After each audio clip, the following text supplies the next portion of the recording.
So I got a few things that I need to do on the airplane. The mechanic's got to look everything over and inspect everything, but I got some new control cables for the engine controls on there, the mixture control, the carburetor heat control, and then the cabin heat controls. Of course, probably change the oil and clean the spark plugs and stuff like that. I got to pull the cowling off of there, and then I'll get all the inspection covers and stuff off here and get ready for the mechanic to do the inspection, floats and wing and tail. And then I need a new battery for the ELT. I ordered it yesterday. That's tough to get because that's a lithium ion battery and it's hazmat, so that's a pain in the ass to get. Anyway, I got a little bit of work to do here on the plane to get it ready to pass the annual and get it ready to go for the season. So I guess I might as well get started on that.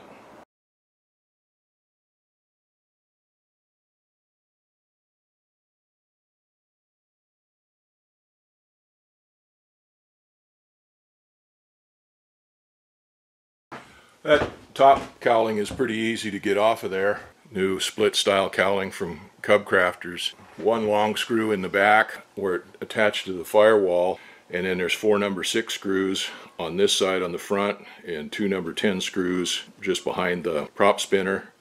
Same thing on the other side. Well, that's a heck of a lot easier to get the cowling off there than it is on a standard Cub. Or the cowling comes off pretty easy off of the standard Cub cowling, but you can't get the nose bowl off without taking the propeller off. This split style cowling here is really nice for working on. You can change the starter, change the alternator, and work on the nose of the airplane without having to take the propeller off.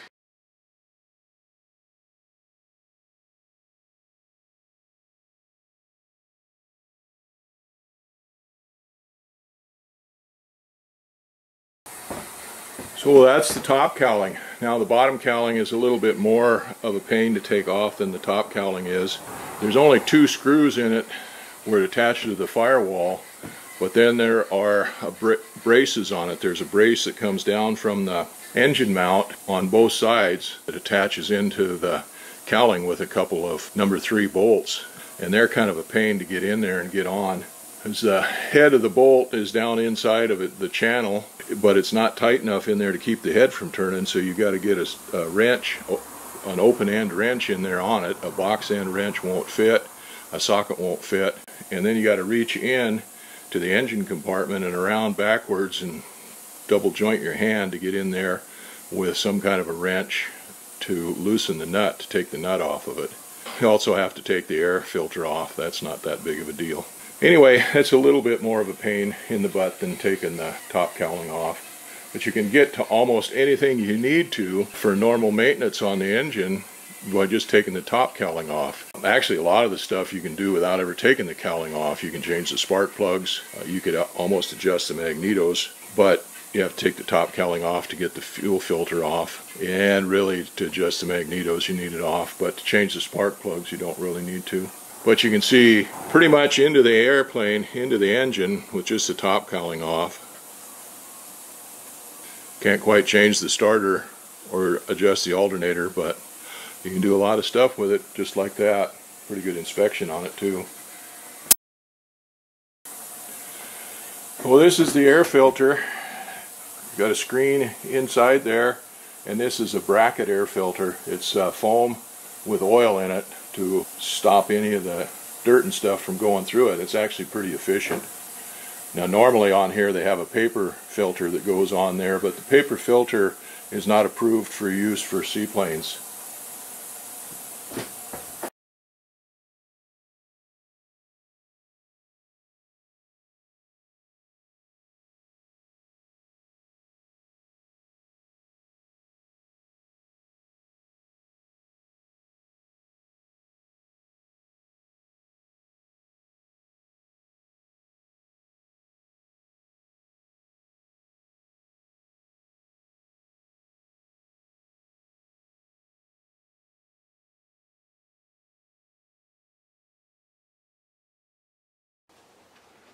So the engine's all opened up now, that's exposed.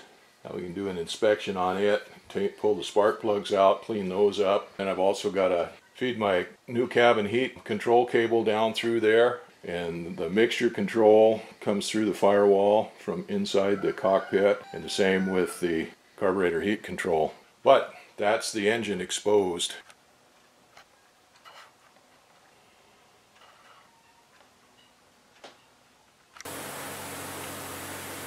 I've got the cowling off of the engine.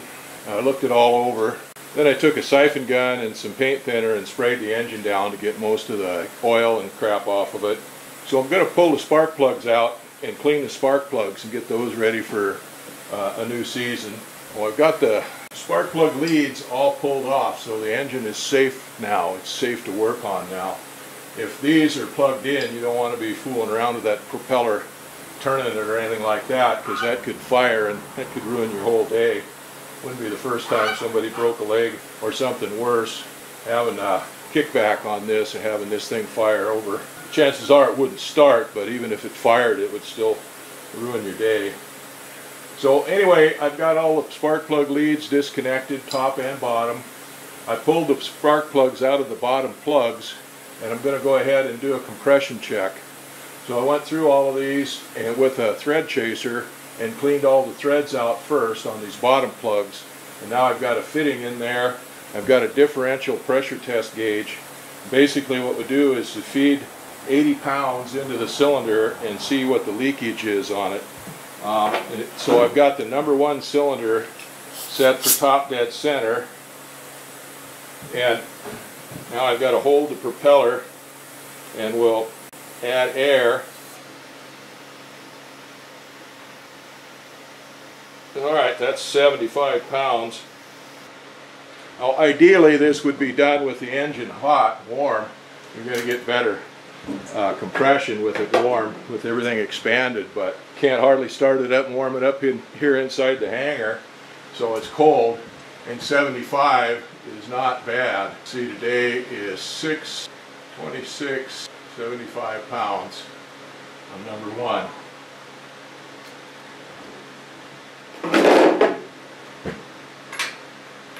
I'll take this adapter out of the #1 cylinder, put it in the #3 cylinder, put a little bit of lubricant on that O-ring. See, there's an O-ring right there on this. See, that's just a fitting that fits inside there, and then there's a quick connector right here for hooking up the air hose to it. Well, I'll just put the fitting in there, put my finger over the fitting, and turn, and we should just be right on it. Yeah, here it comes.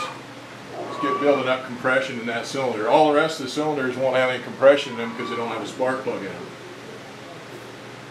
And that's it. And then hear the magneto impulse coupling click.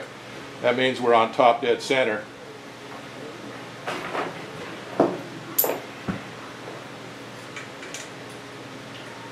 There. Now I have to be careful with this and make sure I got a hold of this propeller and hold on to it, because this air, compressed air going in here, is going to make it want to turn. And then I can wiggle it a little bit to make sure it gets right on top dead center so that it holds the best air.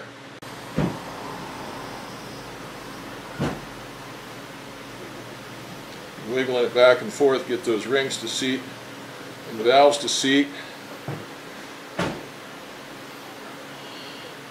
76 pounds. Can't complain about that. Make sure it bleeds off before I let go of that propeller. So I'll just keep doing that. That's the #1 and #3 cylinder. The next one to do would be the #2. Alright, the #4 cylinder is 75 pounds. So the #2 cylinder was the lowest at 72 pounds.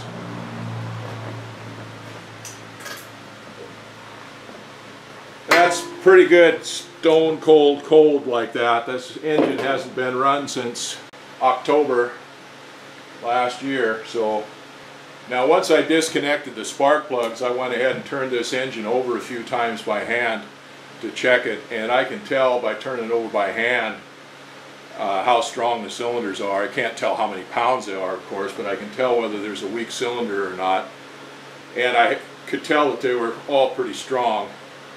And it also gives me a chance to listen to see if both impulse couplers kick in at the same time. And there's only one click on there. If one of the magnetos is just slightly out of time, you'll hear a double click, click, click, as the impulse couplers are not quite lined up exactly right. So I'm getting a single loud click as both impulse couplers kick in. Now I've modified this engine so it's got two impulse couplers, one on each magneto. Normally they don't do that, but if you have the magneto go bad on you in the field, and the magneto with the impulse coupler is the one that goes bad, you can't start this engine. It will not start. Trust me, I've had that happen, and it's no fun leaving your airplane out in the middle of the wilderness tied down on a lake someplace with no access to it and have a storm come up while you're getting parts together to go fix it, or standing on the floats and changing a magneto out. So anyway, we modified the engine and put two impulse couplers on there, or one impulse coupler on each magneto. Well, anyway, that's a pretty good start there. Now, another thing I could go ahead and do would be go ahead and check the timing on this, but I'm going to go ahead and wait to do that and let the mechanic do it when he comes to do the annual. I've got to let him do something. I'm paying him. So anyway, that's a compression check. That's pretty good. I can pull, I've got the bottom plugs pulled out already in the holder for them. I'll get the top plugs pulled out, and I'll pull out my spark plug cleaning kit and clean those spark plugs up and get them ready for a new year. I went ahead and took the top spark plugs out, and then I've got these desiccant plugs that can go in there. These fit into spark plug holes, and they have desiccant in them to help draw the moisture out for storing it over the winter. I didn't put those in this winter. I should have. I should have taken the spark plugs out and put these in over the winter, but I didn't do it.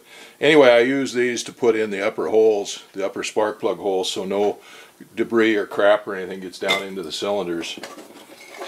Well, they're just sitting there as place keepers while the spark plugs are out.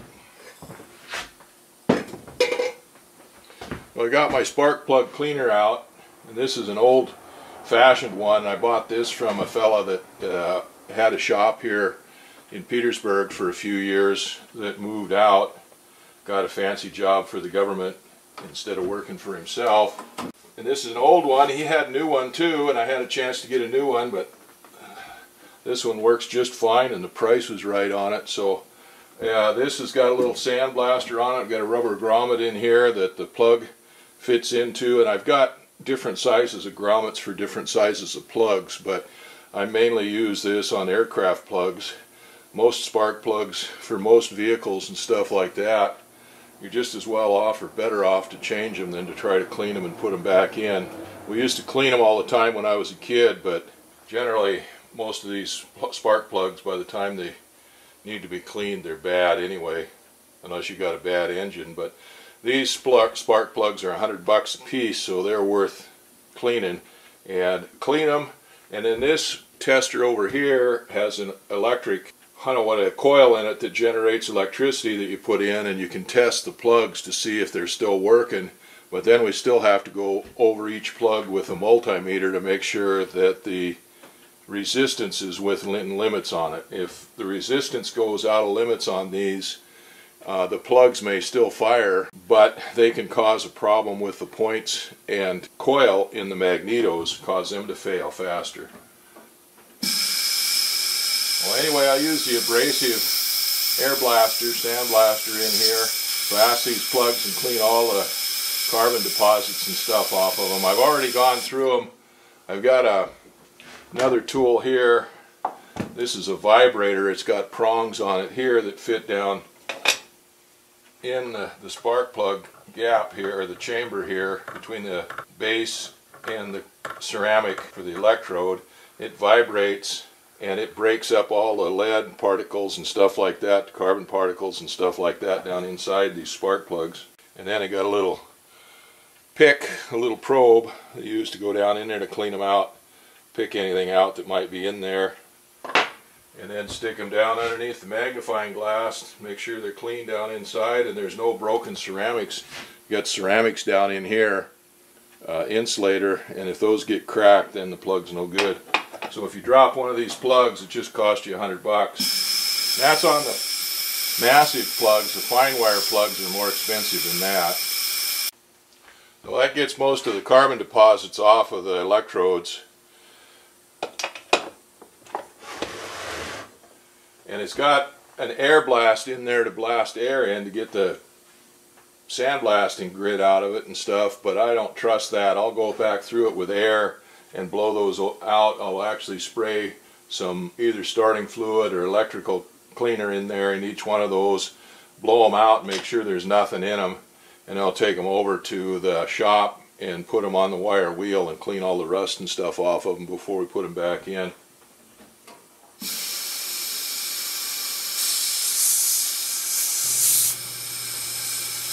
Well, I cleaned up all of these spark plugs with the blaster, and then I took them over to the wire wheel and cleaned up the rust around the edges here, the top of them, and cleaned out the threads. And then I brought them back over here. I put a little bit of electrical cleaner in there in each one of them, and then I took the air hose and blew them out, got them clean. I don't trust the air hose that was in that blaster to clean them, to get all of the grit out of them, but with a little bit of electric cleaner or starting fluid in them and a big air line with a nozzle on it, I got them cleaned out, and I trust that. So now the next thing I'm going to do is check the clearance, the gap in the spark plugs there, and the gap is supposed to be between 15 and 19, and here's a gap checker right here.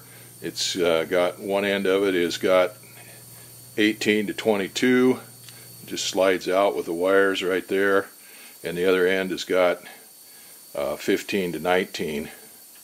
Minimum gap is supposed to be 15, maximum is 19. I'll check those, and 19 goes right through those, so I need to adjust those. Well, I've got this cheap gap checker or gap adjuster here that I bought a long time ago.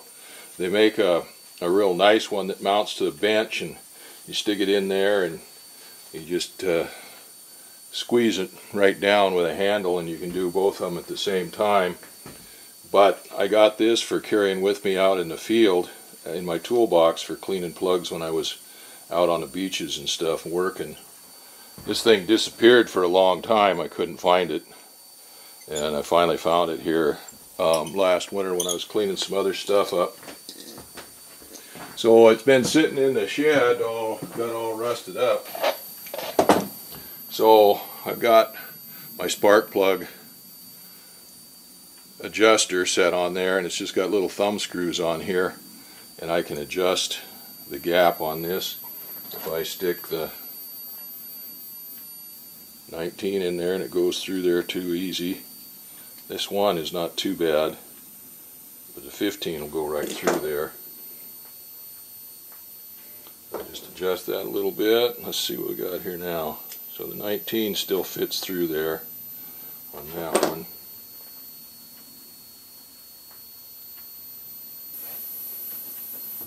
Alright, yeah, it took a little bit of work to get it, but we got this thing cleaned up enough, and I had to use a little pair of pliers to turn this thumb screw here to get that down, but now the 19 won't go through there and the 15 will on both sides, so that's just right on that. We'll go ahead and do the rest of these. Well, I got the gap checked on all of these now. It's time to do a function test on them. And this is the machine for that. Like I said, it's got a little vibrator in there, a coil in there that jumps up the voltage, and screw the spark plug in there like that.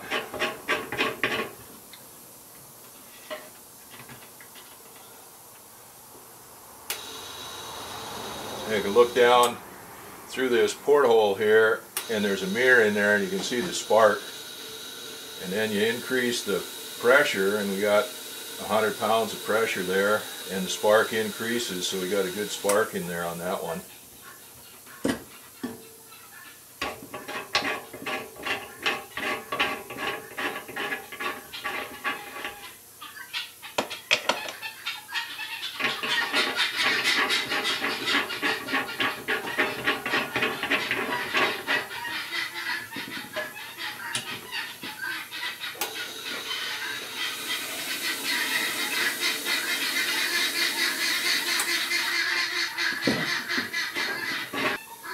one's good, so I'll just keep going through all these and try to call out any bad ones that way.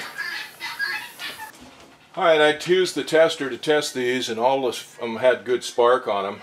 And that used to be the extent of what we used to test the spark plugs for, but now they want you to test the resistance in the plug. So these spark plugs have a built-in resistor in them, and they break down. Champions are worse about that than Auburns, from what I understand, talking to the magneto rebuilder guy that I sent my magnetos into. But if the resistor breaks down, spark plug will still work and still fire, but it changes the parameters of the whole electric circuit, and it causes the coil in the magneto to go bad. So magnetos will go bad. So anyway, down inside of the spark plug here, there's a, looks like a screw. Actually on that one it's not a screw anyway, it's just a rivet, but that's the contact for the electrode as it goes through. Then the resistor is inside of here. But anyway, I'll put that in there, and then I'll touch it on the electrode out here, and we got 1.45 kilovolts or kilo ohms, or 1450 ohms, which is good. I'll test the rest of these. It's 1500 ohms, 1300. So those are all good. Those all test good. Well, the next thing to do, I'll get new gaskets and put on them. These take copper gaskets on them, and of course, like all copper stuff, they work harden as they get hot, and these get hot. So I've got gaskets I'll replace those with. A little bit of anti-seize compound on those spark plugs, and they're ready to go back in, but I'm not going to put them in right now. I'm done with those for the time being. We'll wait till the mechanic gets here. Well, here's the spark plug gaskets. I got lots of them here. Bought a bunch of new ones, so I've got a whole bunch of them in here. But what I do with these is, these here that have been used, I'll put those on a wire, heat them up red hot and quench them, and that normalizes them. Softens them back up again. Now the firing order on this airplane is 1, 3, 2, 4. So every time it fires, the current alternates from one polarity to the next. So these electrodes on here have a tendency to wear differently depending on which way the electricity is flowing through them. If it goes one way, then these outer electrodes, the grounding electrodes, will wear fastest, and if it fires the other way, then the center electrode will wear fastest. So it's a good idea to swap these back and forth. That keeps the wear even on them. And I'm going to go ahead and turn these upside down so that nothing gets down inside the cavity on that spark plug. I guess it doesn't matter, it can get down in the other way, but anyway, that shows that those are done and ready to go. So I'll get all that stuff put away and we'll move on to another project.